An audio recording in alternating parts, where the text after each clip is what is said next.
We are on video 2 of Muslim Sister versus College Professor with Saajid Lipham, and I'm going to play now the next part that follows after what we just discussed in video 1. God bless this sister for actually being aware of what's being propagated, for her hating this in her heart. Only Allah knows the reality of how many of even the Muslim students are being affected by this. They might not even understand that it's problematic. They might not even be aware of the fact that they could subconsciously be adopting ideas of disbelief. I'm stopping here because this immediately caught my eye, and I recognize this particular way of expression, because I used to do this when I would talk down on non-Salafis or Salafis who weren't doing what, following in line with what they're supposed to. So what I want to talk about is this idea that Saajid is talking about. He'll continue to talk about it throughout the video, and he's referring to hating with the heart and speaking up against the objectionable. And this stems from a hadith where the Prophet, he said, Man ra'a minkum munkaran, says, whoever among you sees the munkar. And munkar here is so many different ways you could translate this word, but it could mean the objectionable, it could mean the evil. It says, whoever sees the munkar, فَلْيُغَيِّرْهُ بِيَدِهِ, then let him change it with his hand. فَإِنْ لَمْ يَسْتَطِعْ فَبِلِسَانِهِ, so if he's not able to do that with his hand, then with his tongue.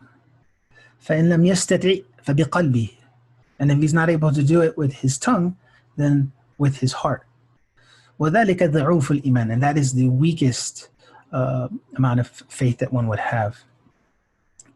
So this is conceptualizing something known as al-amr bil-ma'ruf wa-nahy 'anil munkar, to enjoin the good and forbid the evil.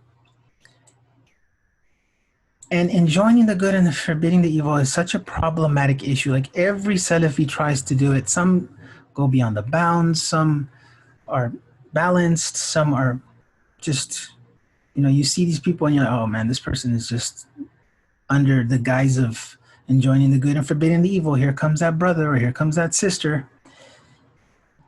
And I remember there's this beautiful statement of Al-Qadi Abu Ya'la, and I think there's some other of the Salaf who used to say it, that I think usually stops whenever you're dealing, for those Salafis who watch this, or anybody who watches this, if you're dealing with those hardcore Salafis coming at you with, enjoining the good and forbidding the evil, this is a beautiful statement that will probably most likely stop them in their tracks. He said, لا يأمر بالمعروف وينهي عن المنكر إلا, so he says, there is no enjoining the good or forbidding the evil except for, and he mentions three types. Listen to what he says. He says, من كان فقيها فيما يأمر به فقيها فيما ينهى عنه, that he has intelligence when he enjoins the good, and intelligence when he forbids the evil.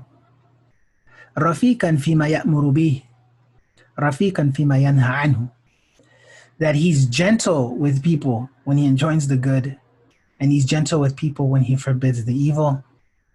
حليما فيما يأمر به حليما فيما ينهى عنه, and that he's patient with people when he enjoins the good and he forbids the evil. So this is usually lost on a lot of today's du'at, as I notice all of these young guys, their behaviors they act like children, they act like little kids. And it's a shame to see that, but it's unfortunate, is because they don't have knowledge of manners, and they don't have knowledge of doing things a certain way. Even though I'm no longer a Salafi and I no longer believe in these ways, I still find value in some of the hadith and the athar and sayings. I find, some of these they're beautiful, without a doubt. Now, moving along from that idea that you're going to hear him talking about enjoying the good and forbidding the evil and hating in your heart and speaking up with your tongue or changing things with your hands, there's this other part here that, if you'll notice, what he's doing here is he's using discourse. And this is where I'm saying this is that lack of real understanding of how to enjoin the good and forbid the evil. He's using discourse to belittle adult thinking Muslim students, and he portrays them as being like little children, like they're ignorant, they can't think for themselves. And this is a quality trait among a lot of the Salafi graduates of the Islamic universities. They feel that they're more knowledgeable than those who have not studied their religion, even though some of those people have better manners or even may know other things more than them. In reality, he's telling Muslims he knows better than them about studying in American universities and colleges. Consider that when Saajid speaks about scientific studies, he's doing so from a life world discourse, which he's entitled to. However, there are those with specialist discourse who can easily debunk most of what he's advocating for, this idea of creationism. So I encourage Saajid to read more on science before making conclusions that are not based on facts. Let's go ahead and let him continue. However, it reached a point where the sister could just not sit back silently any longer. And this was when the professor asked them to post a discussion response to the question, which monkey group might we use as a model for our earliest ancestors? So think about this, brothers and sisters. When we have our children being put in situations where they are considering a professor to be knowledgeable, to be in many ways intellectually superior to them, how do you think these sorts of teachings are going to affect them? How would you respond? You're given an assignment by your professor. Which monkey group might we use as a model for our earliest ancestors? And mind you, this was after the professor already said there is no place for theological debate about creation versus evolution. What a loaded question to respond to. How would you respond? This is actually very significant because when a Muslim thinks that these misguided professors are conveying the truth, that they're teaching something that is true and intelligent and sophisticated, if they think it's intelligent to believe that we came from a monkey group, this can inevitably lead them to think that the Islamic perspective is primitive and unsophisticated and even mythical. It's just old stories of the past. And I'm going to stop here because I have three things I want to say about what he just said here. So interestingly, there is a hadith in the Asbab of al-Wahidi where the companions of the Prophet believe or held that the Quran was a form of entertaining stories that he used to tell them. I'm going to cover that more in detail. If you follow my readings in Asbab al-Nuzul, I'm on getting ready to do number 7, but within 7 to 1, and I'll let you find out which one I put it under, I will be covering this area of the Quran as stories and fables and entertainment among the companions. Okay, that's the first point I want to address here, is that there were even those who held the Quran to be just that, stories and fables and the like. Second point, regarding the Islamic perspective and the way others view it, there are many people after having studied Islam who want to see, they want to say, oh, okay, I want to look into this Islam. I just want to see what they're about, just to get a grounded understanding. And when they do that, and they spend some years, they'll read Quran, they'll read Hadith, they'll read literature. The Salafis themselves, I was a part of that, have translated so much out, there's so much out there to read that, non-Muslims can do research for themselves and discover what they feel about Islam after doing so. And there are those who find its teachings primitive and unsophisticated and mythical. And those who have such opinions, they're entitled to them. And I know that's something that's hard for Saajid to fathom, that there are people who view Islam in this way. But according to the Islamic texts, they have free will to choose and reject Islam. And looking at the text themselves, there's just not enough there for them to want to follow it or to think of it as being something that is with the times.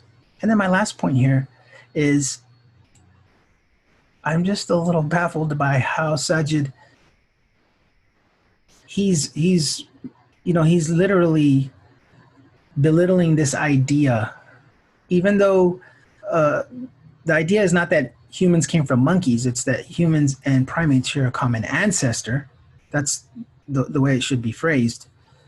And he's making fun of it, and he's doing that to deny this concept of evolution, because he feels that evolution goes against the teachings of the Quran, because he takes it from a lahiri, a literal viewpoint. How can you do that, make fun of that, when the Quran specifically states that Allah turned the Jews, human beings, into pigs and monkeys just because they disobeyed the Sabbath? I mean, let's be real here. If that's not proof of going from, microevolution to macroevolution, then I'm the reincarnated soul of Ibn Taymiyyah. I don't know what else to say. Let's let Saajid continue. How misguided, how miskin and miserable is the one who adopts such blasphemous beliefs? How backward is it to leave and belittle the guidance of the all-knowing, the all-powerful, the one that created this universe and everything in it, while preferring the false, ignorant conjecture of a creation of Allah, of some human being who did not previously even exist, that was once a drop of detested liquid, who only knows what Allah allows him to know and can only do what Allah allows him to do. I'm going to end here and then move on to the third part. And I want to say this. Notice how Saajid uses shaming and belittling tactics instead of proving his argument against creationism. For creationism. And he does this by ad hominem. He's talking about this secular professor, and some of the language I'm looking at here: guided, miskin, miserable, backwards, ignorant, right? He talks about disbelievers, etc. And then he makes the case for a creator who created them, and that they're going against this creator without even debunking evolution with any proofs. And I was really hoping that this far into the video we would have something concrete that would refute science and the theory of evolution. But again, as I said, it's unfortunately nothing but an ad hominem. That's all he's doing. He's just attacking this professor. And this is not surprising of many of the Salafi preachers. They usually have no knowledge of the issues that they are trying to refute. So I am going to end here in this particular section, and I am going to move on to video 3.